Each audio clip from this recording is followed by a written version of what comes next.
နေ့ကတောက်ကြနေလဲဖြစ်တဲ့အတွက်ကြောင့်အရန်ကိုစားကျင်နေတယ်။နှမြအေးကြော်လေးချက်စားပါမယ်။ပဇွန်ကြောက်ရဲ့ကျွတ်တွန်းအဖြူအနီရဲ့ကိုစီတက်ပါမယ်။ရုပ်သီးမုံလေးထည့်ပြီးတဲ့အခါကျတော့ရုပ်သီးမုံလေးချက်သွားတဲ့ဒီစီတက်လိုက်ပါမယ်။အဲ့ဒါပြီးတော့နှမြအေးကိုဒီ knife ဆိုတဲ့တစ်စိတ်ကိုသုံးထားပါတယ်။နှမြအေးချက်လေးကိုဒီချချက်လိုက်ပါတယ်။နောက်ပြီးတော့တို့စီကအစုံလေးမြန်မာဆိုင်ကဝင်လာတဲ့တရက်သီးကင်းလေးရဲ့ချက်ထားတဲ့ငံပြားရဲ့ချက်လေးရဲ့ကြက်သားပဲစီလိတ်ထားတာလေးနဲ့ထမင်းစားပါမယ်ဒီနေ့တော့ရှာရှာပါပါ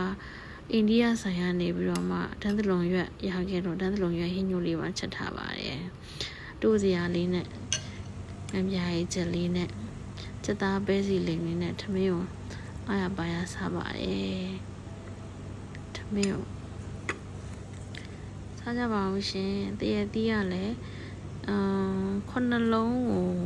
10လုံးလားမသိဘူးမြန်မာဆိုင်ကနေ6ချက်ပေးခဲ့ရတယ်တော်တော်ဆောက်လို့ကောင်းတယ်ချင်းလေးပေါ့နော်ဘာတရက်သီးလဲတော့မသိဘူးသခွားသီးကတော့ဂျပန်သခွားသီး NUC ကနေဝင်လာတာနာမည်ကတော့အိန္ဒိယဆိုင်ကနေပြီးတော့မှလက်ဆောင်ပေးလိုက်တဲ့ဟာအဲ့ဒါရဲ့နာမည်တွေပါထည့်ပြီးတော့အားရပါရစားလိုက်ပါတယ်ကျွန်တော်တို့ဒီနေ့ညတော့သွေးတန်မတန်တက်ဖို့ပဲရှိ